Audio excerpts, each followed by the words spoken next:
नमस्कार, आज हम लेकर आए हैं उत्तराखंड की बड़ी खबरें। सौगात, रुद्रप्रयाग में टनल निर्माण के लिए केंद्र ने दी 225 करोड़ की मंजूरी। मुख्यमंत्री त्रिवेंद्र सिंह रावत के अनुरोध पर केंद्रीय सड़क परिवहन और राजमार्ग मंत्री नितिन गडकरी ने रुद्रप्रयाग में टनल निर्माण के लिए करीब 225 करोड़ रुपए की मंजूरी दी है। हरिद्वार कुंभ में 5 महिला संतों समेत 23 बनेंगे महामंडलेश्वर।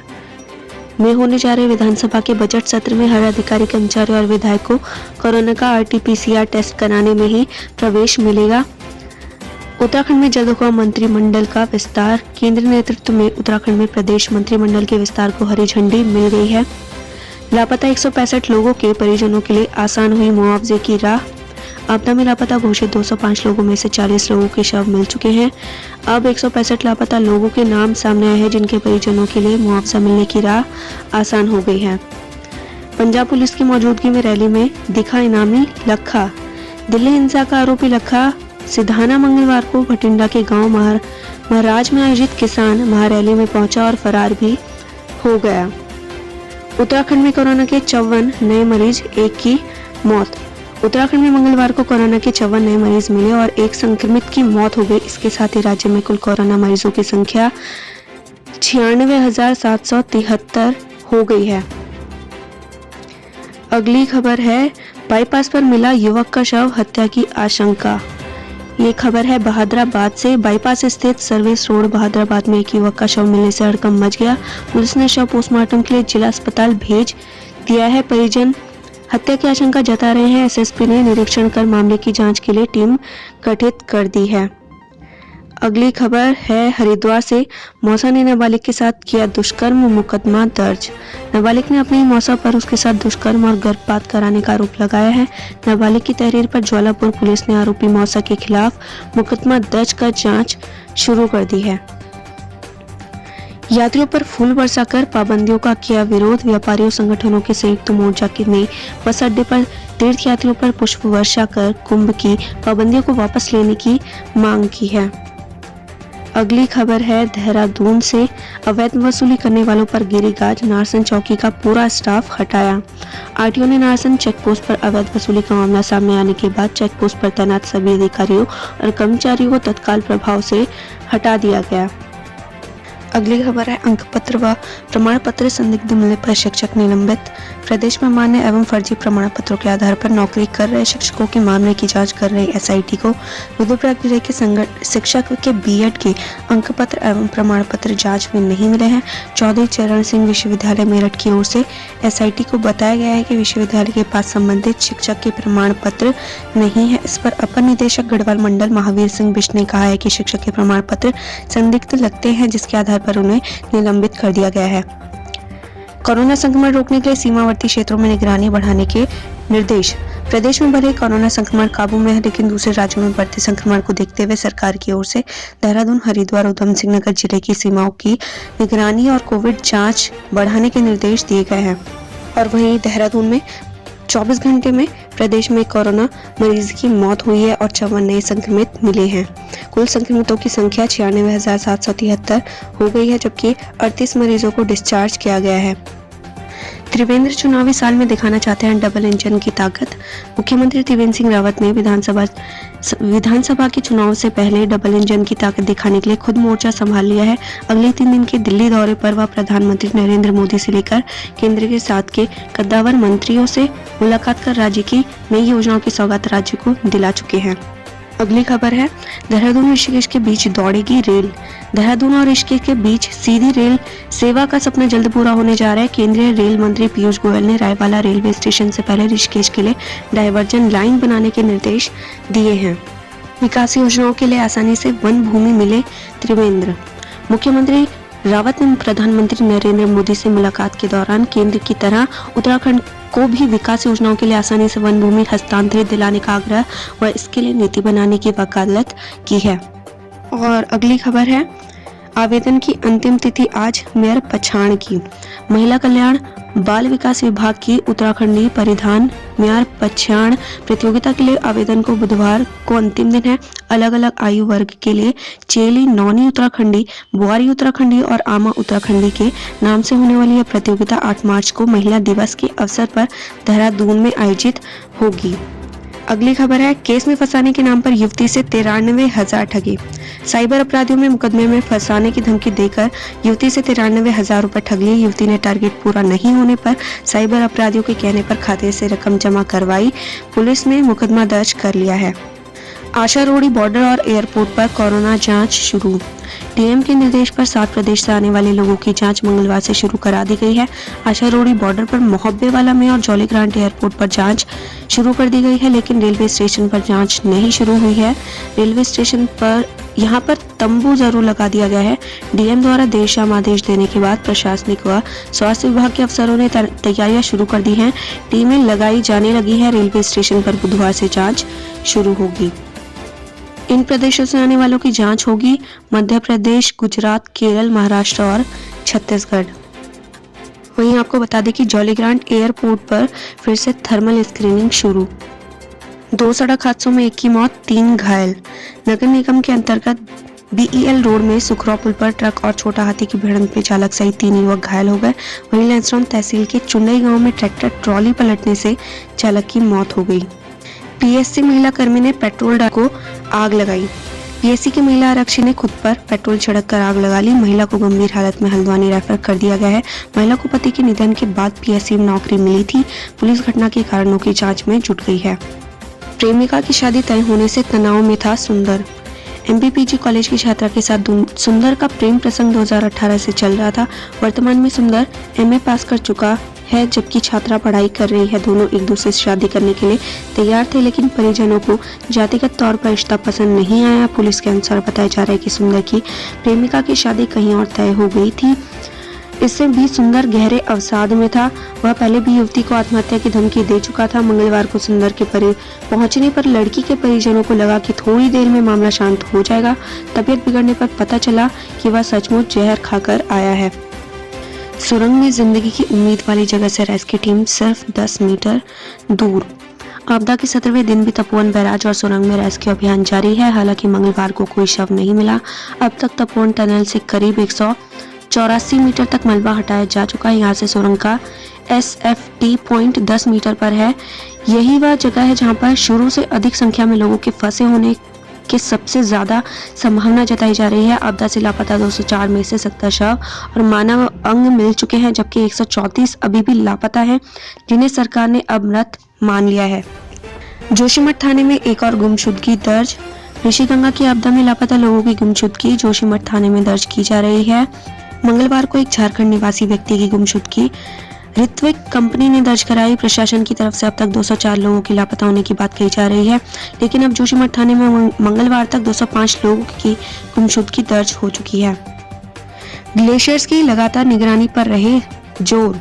बीते 7 फरवरी को चमोली जनपद में नंदा देवी बायोस्फीयर क्षेत्र में ऋषिगंगा में आई जल प्रलय जून 2013 में केदारनाथ में आई भयंकर आपदा जैसी रही थी। चोराबाड़ी ताल के टूटने के बाद जो हालात उस समय हुए थे, इस बार उसकी पुनरावृत्ति हुई। भूवैज्ञानिकों का कहना है कि 15 से 20 मिनट में ही उमड़े सैलाब से ही जनमाल का नुकसान हुआ है। वैज्ञानिकों के अनुसार हिमालय क्षेत्र में हैंगिंग ग्लेशियर की भरमार है, जिनका समय समय पर अध्ययन किया जाना जरूरी है।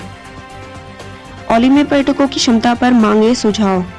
आईआईटी रुड़की की टीम ने औली में पर्यटकों की क्षमता को लेकर विभाग और पर्यटन व्यवसाय से जुड़े लोगों से सुझाव मांगे हैं। इन सुझाव के आधार पर टीम औली के विकास को लेकर प्लान तैयार करेगी, जिससे वह सरकार को सौंप देंगे। 2 दिन से धधक रहे नागनाथ रेंज के जंगल। केदारनाथ वन प्रभाग के नागनाथ रेंज के अंतर्गत रैसुतो के पलेठा, एला और भदबट्टा के जंगल में सोमवार रात से जल रहे हैं। 2 दिनों में लगी आग के कारण चीड़ का जंगल बड़ी मात्रा में जल चुका है। वन विभाग के कर्मचारी आग बुझाने में जुट चुके हैं। हादसे में युवक की मौत, 4 घायल। मनसूना, राउलेक, बड़ियुला मार्ग पर हादसे में एक युवक की मौत हो गई है, जबकि 4 घायल हो गए हैं, जिन्हें पीएचसी लाने में के बाद हायर सेंटर रेफर कर दिया गया है। पर्यावरण को नुकसान पहुंचाने पर एनटीपीसी पर जुर्माना। राष्ट्रीय हरित अधिकरण ने एनटीपीसी पर याचिका को खारिज करते हुए उत्तराखंड प्रदूषण नियंत्रण बोर्ड में उस फैसले को बरकरार रखा जिसमें पर्यावरण को नुकसान पहुंचाने के लिए 58 लाख रुपए का जुर्माना लगाया गया था। एनटीपीसीआर पर उत्तराखंड प्रदूषण नियंत्रण बोर्ड ने कचरा निपटान प्रबंधन नियमों के उल्लंघन पर यह जुर्माना लगाया था। कुंभ मेला पानी की बूंद और खाने का एक भी दाना नहीं होगा बर्बाद। महाकुंभ मेले में पानी और खाने की बर्बादी नहीं होगी। बचे हुए खाने से मीथेन गैस तैयार की जाएगी और मेला क्षेत्र में लगने वाले आधुनिक तकनीक के वाटर एटीएम से फिल्टर के बाद बेकार बहने वाला पानी दोबारा फिल्टर मशीन में चला जाएगा। इससे पानी को शुद्ध करने में बिजली की खपत भी कम होगी। 150 बेड का बेस अस्पताल तैयार। महाकुंभ के लिए पावन धाम में 150 बेड का बेस अस्पताल तैयार किया गया है। अस्पताल जर्मन हैंगर तकनीकी से बनाया गया है। पूरा अस्पताल वातानुकूलित है। 2100 वर्ग मीटर में अस्पताल तैयार होने के बाद स्वास्थ्य विभाग को इसी माह सौंपा जाएगा। अगली खबर है, छुट्टी पर आए फौजी की मौत, पत्नी पर जहर देने का आरोप। छुट्टी पर घर आए फौजी की संदिग्ध हालत में मौत हो गई। परिजनों ने पत्नी पर जवान को जहर देकर मार डालने का आरोप लगाया है। परिजनों और ग्रामीणों ने फौजी की पत्नी और उसकी मां के खिलाफ हत्या का केस दर्ज कर चरकपुर पुलिस चौकी में सोमवार देर रात जमकर हंगामा भी किया। इसके बाद पुलिस ने फौजी की पत्नी और सास के खिलाफ हत्या सहित विभिन्न धाराओं में केस दर्ज किया है। पीएससी की महिला कांस्टेबल ने खुद को लगाई आग। 31वीं वाहिनी पीएससी की महिला कांस्टेबल ने खुद पर पेट्रोल उड़ेल कर आग लगा ली। आसपास के लोगों ने किसी तरह आग बुझाकर उसे अस्पताल पहुंचाया, जहां एसडीएम मिश्रा ने महिला कांस्टेबल के बयान लिए। सेनानायक ददन पाल ने बताया कि कांस्टेबल ने घरेलू कलह के चलते कदम उठाने की बात की है। अगली खबर हल्द्वानी से है। पूर्व छात्र नेता ने प्रेमिका के घर में जान दी। छात्र महासंघ के पूर्व उपाध्यक्ष और एबीवीपी के विभाग संयोजक सुंदर आर्य ने लामा चौड़ स्थित प्रेमिका के घर में जहर खा लिया। कर्मचारियों की हड़ताल से अस्पताल बेहाल। शहर के सबसे बड़े अस्पताल दून में कर्मचारियों की हड़ताल से व्यवस्था गड़बड़ाने लगी है। लगातार दूसरे दिन कर्मचारियों के कार्य बहिष्कार पर रहने से कई सेवाएं पर असर पड़ा है। ओपीडी मरीजों के साथ ही भर्ती मरीजों को भी परेशानी झेलनी पड़ रही है। उपनल कर्मियों के आज से कार्य बहिष्कार पर जाने के ऐलान से मरीजों को फिलहाल राहत मिलती नहीं दिख रही। कांग्रेस नेताओं ने दिया आंदोलन को समर्थन। कांग्रेस कार्यकर्ताओं ने मंगलवार को दून अस्पताल पहुंचकर आंदोलनरत कर्मियों को समर्थन देने की घोषणा की है। शादी का झांसा देकर युवती से दुष्कर्म। शादी का झांसा देकर युवती से दुष्कर्म करने का मामला सामने आया है। पटेल नगर थाने को दी गई शिकायत में पीड़िता ने बताया कि उसकी मुलाकात शादाब निवासी बिजनौर से हुई थी। दोनों के बीच धीरे धीरे दोस्ती हो गई। शादाब ने उससे शादी करना चाहता था। पीड़िता के मुताबिक एक दिन उसका परिवार बाजार गया था तो वह घर में घुस आया और दुष्कर्म किया। इसके बाद शादी का झांसा देकर कई बार दुष्कर्म किया। बाद में उसने शादी से इनकार कर दिया। पुलिस के मुताबिक आरोपी के खिलाफ मुकदमा दर्ज कर लिया गया है। मामले की जांच की जा रही है। फरवरी में होने लगा मार्च जैसी गर्मी का एहसास। इस बार मौसम में परिवर्तन के चलते फरवरी में ही मार्च के तापमान का एहसास हो रहा है। पिछले 6 दिनों से न्यूनतम व अधिकतम तापमान में लगातार इजाफा दर्ज किया जा रहा है। आमतौर पर इतना तापमान मार्च में रहता है। तापमान में उछाल से ठंड कम होने लगी है। डोईवाला क्षेत्र के लोगों के लिए टोल निःशुल्क। देहरादून हरिद्वार हाईवे पर बनाए गए लच्छीवाला टोल प्लाजा से डोईवाला विधानसभा क्षेत्र के लोगों के लिए निःशुल्क आवाजाही की प्रक्रिया शुरू हो गई है। टोल संचालकों से बातचीत के बाद सहमति बन गई है। अवैध कनेक्शनों को वैध करने की कार्रवाई नहीं हो पाई शुरू। कैंट कड़ी क्षेत्र में अभी तक 800 से अधिक परिवार बिना शुल्क पानी पिए जा रहे हैं। कैंट बोर्ड ने इन कनेक्शनों को वैध करने की घोषणा की थी, लेकिन अभी तक न तो इन कनेक्शनों को काटा गया और न ही इन्हें वैध करने की कार्रवाई शुरू हो पाई है, जबकि लोग अपने कनेक्शनों को वैध करने के लिए लगातार कैंट बोर्ड से संपर्क कर रहे हैं। ऑटो यूनियन के चुनाव चिन्ह आवंटन में हंगामा। ऑटो रिक्शा चुनाव यूनियन के चुनाव चिन्ह आवंटन में जमकर हंगामा हुआ। चुनाव समिति ने 2 ग्रुपों के नामांकन तो सही पाए, लेकिन एक ग्रुप के 5 नामांकन को दस्तावेज न होने के आधार पर रद्द कर दिया। जमीन बेचने के नाम पर हड़पे 22 लाख रुपए। जमीन बेचने के नाम पर 22 लाख रुपए हड़प लिए गए। रायपुर पुलिस ने आरोपी के खिलाफ मुकदमा दर्ज कर जांच शुरू कर दी है। मुकदमे में महिला समेत 5 आरोपी बनाए गए हैं। दूसरे राज्यों में नशा तस्करों पर कार्रवाई करेगी एसटीएफ व एनसीबी। खुद को नाबालिग साबित करने के लिए दिया झूठा सबूत। नाबालिग से दुष्कर्म के आरोपी में खुद को नाबालिग दर्शाने के लिए झूठा सबूत कोर्ट में पेश प्रस्तुत किया गया। इस मामले में कोर्ट की प्रस्तोता की ओर से कोतवाली थाने में मुकदमा दर्ज कराया गया है। 12वीं का छात्र 2 दिन से लापता। प्रोजेक्ट फाइल बाइंडिंग कराने निकला 12वीं का छात्र 2 दिन से लापता है। परिजनों ने पटेल नगर थाने में गुमशुदगी दर्ज कराई है। कार चोरी की कोशिश में एक गिरफ्तार, दूसरा फरार। कोतवाली पुलिस ने कार चोरी के प्रयास में एक आरोपी को गिरफ्तार किया है, दूसरा अंधेरा का फायदा उठाकर फरार हो गया। पुलिस ने दोनों के खिलाफ मुकदमा दर्ज कर लिया है। दूर हुए दून और मसूरी के पर्यटन स्थलों के दर्शन। दून और मसूरी के पर्यटन स्थलों की सैर के लिए शुरू की गई दून दर्शन और मसूरी दर्शन योजना पिछले कई सालों से बंद पड़ी है। गढ़वाल मंडल विकास निगम की ओर से यह योजना 10 साल पहले शुरू की गई थी। अगली खबर है देहरादून से। छात्रों ने बंद करवाया प्राचार्य कक्ष, रात तक हंगामा। डीएवी पीजी कॉलेज के छात्रों की विभिन्न समस्याओं की सुनवाई न होने पर कई छात्र संगठनों ने प्राचार्य कक्ष को खाली करा दिया। छात्रों ने खुद को कक्ष में बंद कर देर रात तक जमकर हंगामा किया। देर शाम पुलिस बल भी कॉलेज पहुंचकर जिसके बाद देर रात छात्रों को शांत कराया जा सका। आकाश इंस्टीट्यूट देगा 90% छात्रवृत्ति। आकाश एजुकेशनल सर्विस लिमिटेड ने जरूरतमंदों मेधावी छात्रों को प्रोत्साहन के लिए स्कॉलरशिप योजना शुरू की है। इसमें तत्काल प्रवेश सह छात्रवृत्ति के तहत ट्यूशन फीस 90% स्कॉलरशिप का लाभ दिया जाएगा। विशेष बच्चों को एक ही छत के नीचे मिल रहा निःशुल्क इलाज। विशेष बच्चों को राष्ट्रीय दृष्टि दिव्यांगजन सशक्तिकरण संस्थान में एक ही छत के नीचे समुचित स्वास्थ्य सुविधाएं निःशुल्क दी जा रही हैं। संस्थान में सामाजिक न्याय एवं अधिकारिता मंत्रालय, भारत सरकार की ओर से शीघ्र हस्तक्षेप क्षेत्र केंद्र का संचालन किया जा रहा है। वर्तमान में केंद्र में 10 बच्चों को स्वास्थ्य सुविधाएं दी जा रही हैं। कोरोना टीकाकरण में चमोली जिला प्रदेश में अव्वल। 90.8% स्वास्थ्य कर्मियों को लग चुका है टीका। छोटे जवानों का प्राथमिकता के आधार पर टीकाकरण के निर्देश। जिलाधिकारी स्वाति एस भदौरिया ने कोरोना टीकाकरण की समीक्षा बैठक ली। बैठक में एसीएमओ डॉक्टर उमा रावत ने बताया कि कोरोना टीकाकरण में चमोली जिला पूरे प्रदेश में पहले नंबर पर है। जिले में अभी तक 90.8% स्वास्थ्य कर्मियों को पहली डोज लग चुकी है और 23% को दूसरी डोज लगाई जा चुकी है। मलबा नदी में डालने वालों की होगी मॉनिटरिंग। ऋषिकेश, बद्रीनाथ और रुद्रप्रयाग गौरीकुंड हाईवे के निरीक्षण के लिए जिलाधिकारी ने 3 सदस्यीय टीम गठित की है। यह टीम हाईवे के चौड़ीकरण के दौरान कार्यदायी संस्थाओं द्वारा मलबा व बोल्डर को नदी में डालने की मॉनिटरिंग करेगी। साथ ही अभी तक हुए निर्माण कार्य का स्थलीय निरीक्षण पर मूल्यांकन करेगी। विधायक सुरेंद्र सिंह की तबीयत बिगड़ी।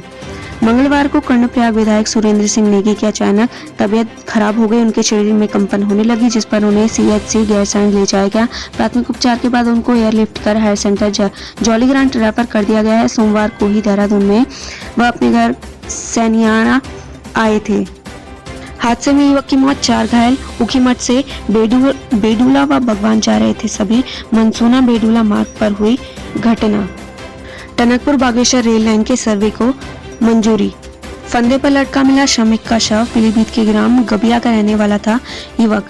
ट्रांजिट कैंप थाना क्षेत्र में किराए के मकान में रहने वाले यूपी के श्रमिक का शव फंदे पर लटका मिला। पुलिस ने पोस्टमार्टम के बाद शव परिजनों के सुपुर्द कर दिया है। पुलिस प्रथम दृष्टया इसे आत्महत्या का मामला मान रही है। सड़क हादसे में बाइक सवार की मौत, साथ ही घायल। काशीपुर, विपरीत दिशा से आने वाले ट्रैक्टर चालक ने बाइक चालक को टक्कर मार दी। हादसे में बाइक सवार की मौके पर ही मौत हो गई, जबकि उसका साथी घायल हो गया। घायल को अस्पताल में भर्ती कराया गया है। किशोरी से छेड़छाड़ और हमले में 6 पर मुकदमा। किशोरी के साथ छेड़छाड़ और धारदार हथियारों से हमला करने के आरोप में पुलिस ने 6 लोगों के खिलाफ केस दर्ज कर लिया है। फरीदा न्यायालय में पेश नहीं हुई तो जमानतियों को जारी होंगे नोटिस। बगैर वीजा और पासपोर्ट के मामले में पाक मूल के अमेरिका नागरिक फरीदा मलिक को चंपावत के मुख्य न्यायिक मजिस्ट्रेट की ओर से सुनाई जा रही 4 साल की सजा को चंपावत के जिला एवं सत्र न्यायाधीश ने बरकरार रखा है। अदालत ने यह फैसला सुनवाई के दिन को फरीदा के कोर्ट में उपस्थित नहीं होने पर सुनाया। 16 लाख के गबन में 2 पर केस। बैंक में विड्रॉल किया गया कैश एटीएम में लोड करने वाली कंपनी के 2 कर्मचारियों के खिलाफ धोखाधड़ी से 16 लाख रुपए की रकम गबन करने का आरोप में मुकदमा दर्ज कराया गया है। पुलिस मामले की जांच कर रही है। गलती विश्वविद्यालय की भुगत रहे छात्र। एमबीपीजी कॉलेज में प्रवेश सत्यापन और कुमाऊं विश्वविद्यालय के पोर्टल पर परीक्षा आवेदन फॉर्म भरने में आ रही दिक्कत का खामियाजा छात्रों को 500 रुपए विलंब शुल्क जमा करके भुगतना पड़ रहा है। मंगलवार को विश्वविद्यालय प्रशासन ने छात्र हित में इसका इतना जरूर किया कि 23 फरवरी को परीक्षा आवेदन फॉर्म भरने के पर लिए जाने वाले 2000 रुपए विलंब शुल्क को कम कर 500 रुपए ही रखा। अगली खबर हल्द्वानी से है। अवैध रूप से रेत और बजरी ले जा रहे 2 डंपर सीज। रात के अंधेरे में अवैध रूप से रेता बजरी आदि खनिजों को ले जा रहे 2 डंपर वन विभाग ने कब्जे में लेकर वन अपराध का मुकदमा दर्ज करते हुए सीज कर दिया है। अंधेरे का फायदा उठाते हुए 2 आरोपी फरार हो गए। निरीक्षण के दौरान वाहन में उपखनिज के कोई भी वैध प्रपत्र नहीं मिले। अश्लील हरकत के दोषी को 5 साल की सजा। विशेष न्यायाधीश अर्चना सागर की अदालत ने नाबालिग से अश्लील हरकत करने के मामले में अभियुक्त को दोषी ठहराते हुए 5 साल का कारावास और 15,000 रुपए का अर्थदंड दंडित किया है। 1 मार्च से शुरू हो सकती है पैसेंजर ट्रेनें। 1 साल से बंद चल रही पैसेंजर ट्रेनों का संचालन के लिए मांगे उठती रही हैं। ऐसे में अब रेलवे बोर्ड ने इज्जतनगर डिवीजन से कुछ पैसेंजर ट्रेनों को चलाने के प्रस्ताव मांगा है। यदि सब कुछ ठीक रहा तो 1 मार्च से पैसेंजर ट्रेनें भी चल सकती हैं। यही रहा हाल तो पानी को तरस जाएंगे। जाड़ों के सीजन में पर्याप्त बारिश नहीं होने से नलकूपों और गौला नदी का जलस्तर काफी गिर गया है। नलकूपों के स्तर में 15 फीट तक की गिरावट दर्ज की गई है। जलस्तर में लगातार हो रही गिरावट पेयजल लाइनों की लीकेज और बढ़ती आबादी के हिसाब से कम व्यास की पेयजल लाइनों की वजह से इस बार गर्मियों में और अधिक पेयजल किल्लत झेलनी पड़ सकती है।